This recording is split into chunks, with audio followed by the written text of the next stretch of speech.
first week or first 2 weeks is over.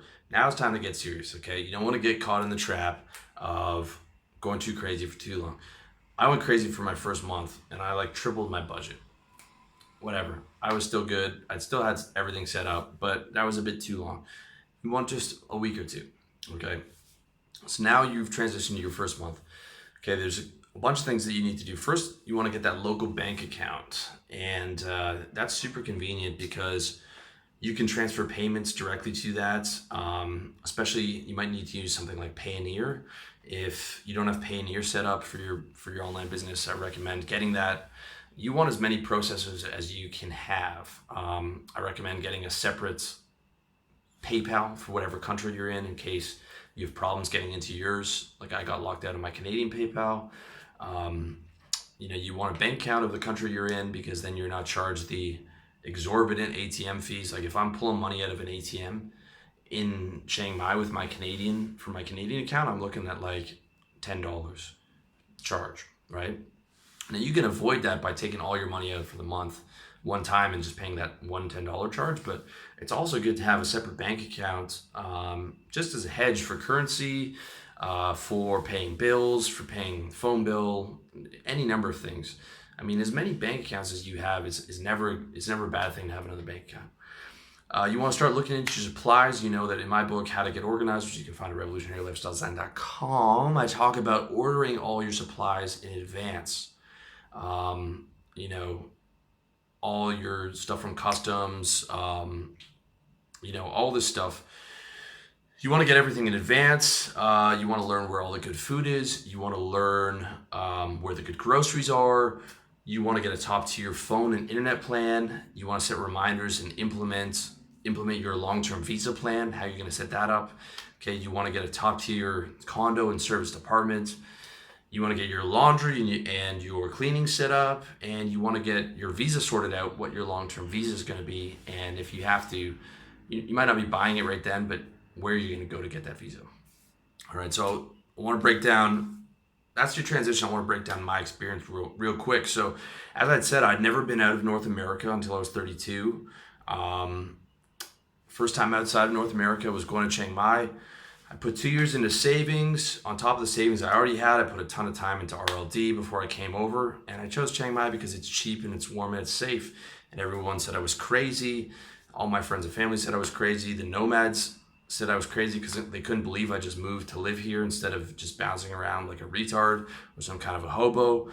But in reality, I just switched my workaholic life in Toronto to being a workaholic in Chiang Mai. To me, that just seemed normal, and that seemed very understandable, but most people didn't understand that.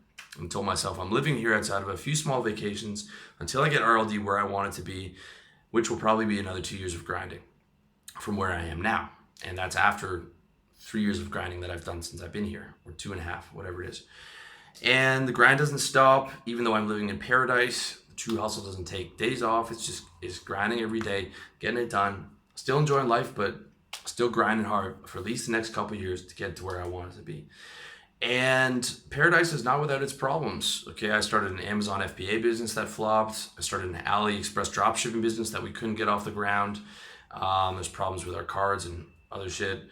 Google cut my traffic in half 4 months into moving out here because my popular articles got downranked. Got locked out of my Canadian PayPal, had to create a Thai one. Got locked out of my Canadian bank account 4 or 5 times for all the stuff that I was buying online because it was coming from different countries. And actually, no, probably like 10 times.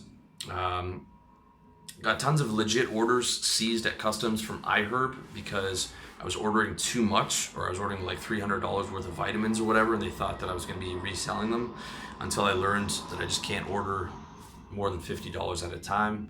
I order them in bulk because I like to get everything for my quarter and for the year, but customs is a real problem here, and that's all legit, like collagen supplements and stuff. Been through eJunkie, Samcart, Gumroad, other processors because they just either weren't working or weren't paying my affiliates properly, or other problems. Lost my debit card, had to get it shipped from Canada. The dating is actually worse than it was in Toronto. For a number of reasons that I'll have to do another post on. Hundreds of other small problems, ton of shit went wrong, okay?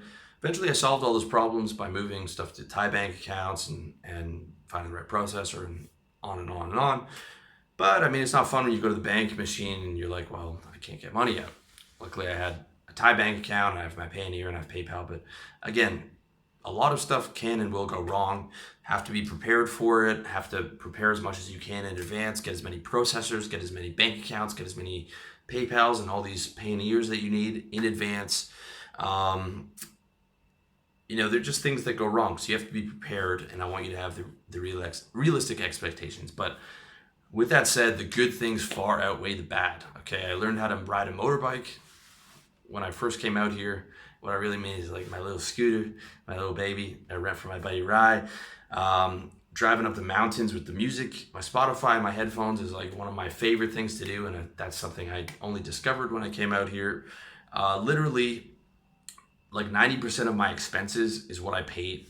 My entire monthly expenses in Chiang Mai is what I paid for rent in Toronto, which makes me happy every time I think about it. Drastically accelerated the growth of my business. Since I've been here, I've quintupled my income, if not 6 times that, by being able to work full-time on RLD. I don't have to work a sales job. I'm happy every day that I don't have to make motherfucking cold calls, dude. God, I hated that. Live in the sunshine, surrounded by a like-minded crew of guys. Built a good crew, live around friendly, polite Thai people, drastically reduced stress and commutes, upgraded the quality of my lifestyle, built my YouTube channel up from nothing to 1.5 million views. I've been doing RLD, my website, since 2012, but the YouTube I only started out here, I think 2 years ago. Got cooked chicken breast delivery service that to me is amazing. Cleaning and laundry every week. Cost me $40 a month. Never had to cook since I've been out here. I mean, overall, it's just amazing. Hopping on that plane to Asia was the second best decision I made in the last decade, next to starting RLD. You can have both those things. You can massively upgrade the quality of your life. You can live independent, lifestyle, location independent, but you just have to be smart about it. You have to put in the work. You have to go watch part 1, read the article, make sure that your expectations are right, make sure that you have all your money together, make sure that you manage everything properly, make sure that you're the right type of guy, the right type of discipline, and just go through all this stuff again to make sure that you have it 100% correct, and you can have all those good things. You can have that massive increase in lifestyle quality if you want it, and I always want you to have a better quality of life. So hopefully this is useful to you.